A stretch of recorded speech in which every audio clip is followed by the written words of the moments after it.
Are you ready for video number 3 in the Goldtop Refinish project? I hope so, because we're about to get started. Hopefully you guys have been watching the first 2 videos. Basically, I was inspired to tackle a refinish project due to this guitar. This is an Edwards Goldtop that I really like with P90 pickups. And I thought I like it so much, I wanted to actually respray one of my Gibson guitars into a Goldtop. I haven't actually ever sprayed a Goldtop project before, so I decided to document it for you guys out there and see how well it turns out. So I'm posting the videos, warts and all, for you to follow along. Now, if you haven't already watched the first 2 videos, take a couple of minutes, go back and watch those. In the first video, I basically prepped the guitar, masked everything up, got ready for the primer and sprayed the primer coat. The second video was all about the gold, so we actually sprayed a few layers of gold, and I basically showed you the process and the end results of the gold spray, as well as sealing the guitar with a couple of coats of clear. And then in video number 3, which is today's video, it's all about the detail work. So today we're going to be tackling removing the masking tape that we applied to the trim to save ourselves some work.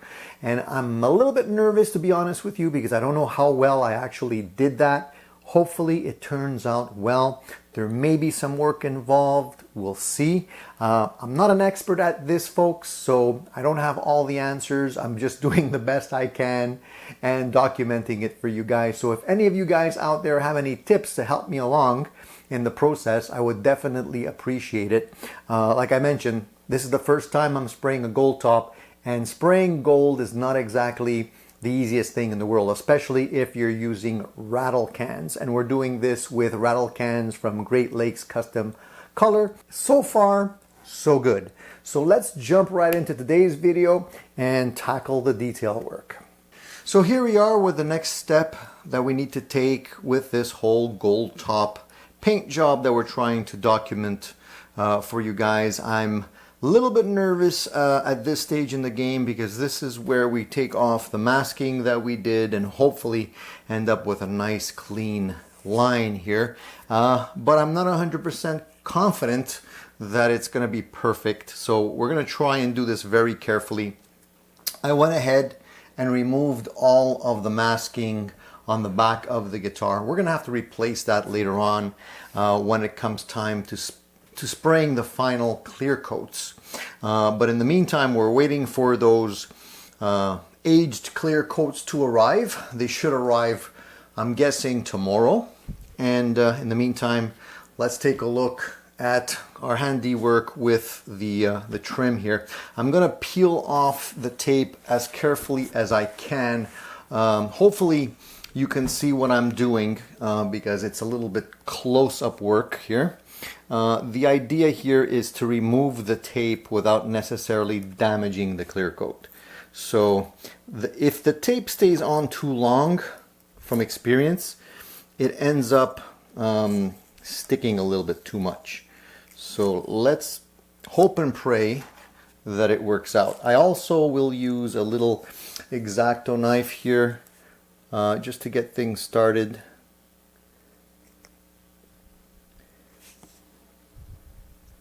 Forgive my fingers and hands. It's hard to show you all this while I'm recording here.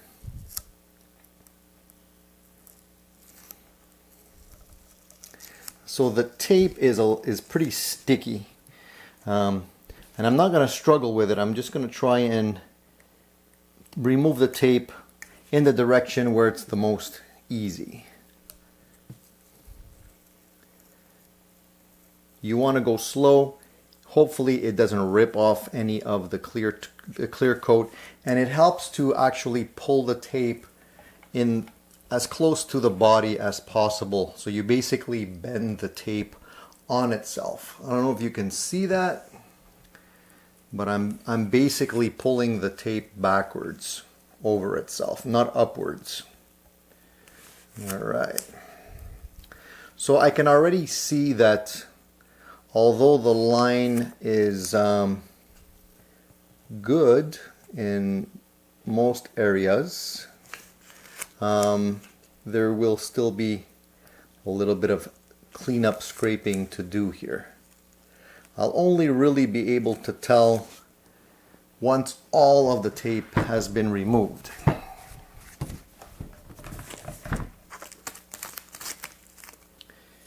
So if the tape actually sticks, then I'm going to just use the edge of the blade here to try and pull that off.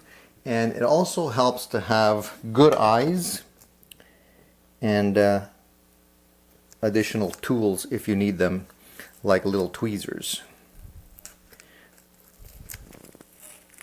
Okay, so I'm gonna go ahead and remove all of the tape and then show you some close-up shots of the edge so you can see what we're dealing with here.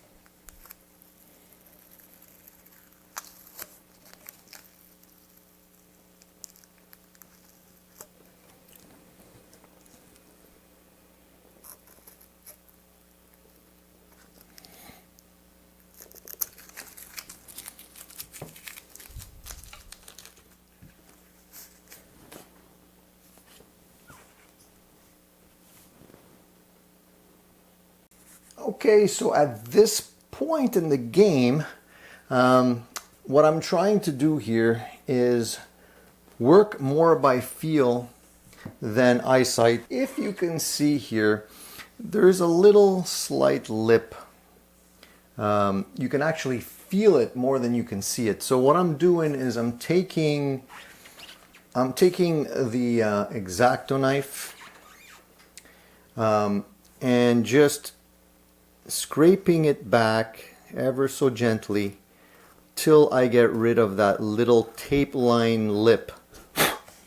And it's very delicate work. You want to go slow and not overdo it. And I'm betting, I already did the majority of it, I'm betting that if I do it this way, once I start spraying the age clear over the top and the binding, whatever I remove will kind of blend in, because lacquer has the ability to remelt itself while after you spray it into the existing finish. So by doing that, it'll probably soften up the edge that I'm trying to feather out here. The masking turned out pretty good, better than I had expected. I'm giving you an extreme close-up view here. It's very difficult for me to capture all this on video, but hopefully you can see what I'm trying to do here. And just by angling the X-Acto just a little bit, I can knock off just that little edge. And I'm not trying to be too aggressive, gentle as possible here. And hopefully by the time I'm done, I'll have a nice clean edge to work with. Unless, of course, there's a major mishap. And hopefully not, because at this point, I wouldn't want to start over. So this is what the edge looked like right after we pulled off the tape. You can see how harsh and rigid the lines were. You can definitely see that there was a step there in the paint. Not smooth at all. Definitely not what we're looking for. After working on it a little while with the X-Acto knife, I feathered it out a little bit better. It definitely became smoother and I blended it in. and the result was quite good, I think. But I went one step further. I took my 400 grit sandpaper and just lightly went over the edge where the paint met the binding that I had scraped, just to make sure it was feathered nicely into the edge. There was nothing I could feel at this point. I worked more by touch than by eyeballing it. You can't really see the details at this point. You can just feel them with your fingers. And I just went over a few times till everything was smooth to the touch. And at this point, I feel we're pretty much ready for the clear coats. I ordered a couple more cans of clear from Great Lakes Custom Color, and they're going to be sending me over some aged clear coat, which should be able to sort of give me a little bit more of a tone that I'm after, kind of like this guitar. We'll see how well that pans out. The gold in most of the Goldtops, even from Gibsons over the years, varied in color quite a bit. They're not all the same, and depending on how they age, they actually change color. So depending on what guitar you're looking at, how old it is, there's definitely different shades of gold along the way. So we're gonna try and spray the clear and just basically get it so it's as close to the color we like as possible. So we're going to be doing that in our next video. So hopefully you'll stay tuned for that. Now, if you haven't already subscribed to our channel, you'll probably be missing out. If you want to catch those videos, hit the little bell icon. That little thingy will remind you, will just give you a ping whenever I post a video, so you won't miss out. Now, if you have any comments and you want to share your comments with me, maybe tell me what I'm doing wrong, what I'm doing right, what you like, you know, whatever. Just give me your comments down below. They're always appreciated, and they definitely help me along the way. So that's it for today's video. Hope you liked it. Stay tuned for the next one.